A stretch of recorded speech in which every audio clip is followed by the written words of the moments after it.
Mahir. From last 3 months, I have been part of Bigex Tech security team, and from last of my day, I have been also part of a red team. I was selected in Bigex Tech by my training done in IONX Institute for cybersecurity course. Now I am working on vulnerability, namely CSP and CSRF. So the first one is CSP. The full form of CSP is Content Security Policy. It is a protection standard that helps to secure our website and application against various attacks, including data injection, cross-site scripting, and clickjacking attacks.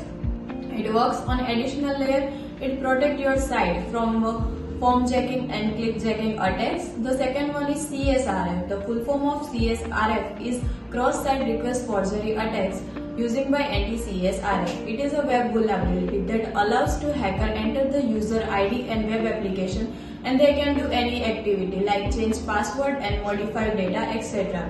They can get access the data or information from user's ID and web application. Thank you. Hello everyone, my name is Jay. I have been a part of Bigex Tech security team from past 3 months and also work under VAPT team from last few days. I was selected in Bigex Tech through the training which I completed at IONX Institute for my cybersecurity course. I am currently working on few vulnerabilities, namely absence of anti-CSRF token and subdomain enumeration. So the first one is absence of anti-CSRF token. CSRF token is cross-site request forgery token, which is required by the database when a website asks for particular information or data. Database will validate the token in order to authenticate the request sent by the website. Hacker can replicate the HTTP request by studying and reverse engineering the original script of the website. Then they can send it to the user to steal their login credentials.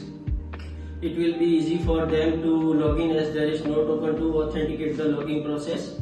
In simple words, the token works as OTP between database and website. And the second one is subdomain enumeration. Tools such as Nikto can be used to scan website and gather information on their domain and subdomain. Generally, the information of subdomain is not disclosed on the internet by the authority of website. But by using such tools, we can gather information such as IP address, open ports, and email address of subdomain.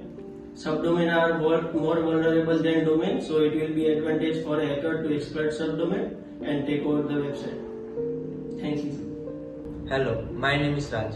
From last 3 months I have been working Bigex Tech security team and I am working in red team. As I was selected in Bigex Tech by my completion of cybersecurity course in IONX Institute, and I am working on vulnerabilities, namely ASP.NET misconfig and RDP server detected over UDP. Firstly, I talk about ASP.NET misconfig to through stack error on the screen. If there is a configuration error in ASP.NET programming language, it can show error in expressional cases when building a website. Due to some misconfiguration, it can show error on the screen. Second, RDP server detected over UDP. RDP server are not secure. RDP server use most of the time same password for login, so that RDP server become vulnerable. When a client is connected to the RDP server in network, and when a hackers hack a client, and they can take information and data of all others client through RDP. Due to all these reasons, RDP server become vulnerable. My name is Man. From last 3 months, I am a part of the Bigex security team and also work under the red team from the last few days.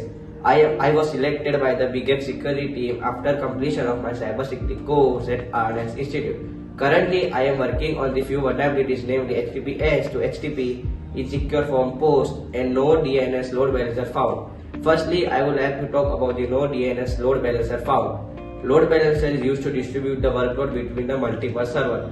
Availability of load balancer increases the speed of the server. It works between the user and server and ensures that the all servers used equally and properly. Unavailability of load balancer gives advantage to the attacker to perform those attacks on the service provided by the website. Secondly, HTTPS to HTTP insecure form post.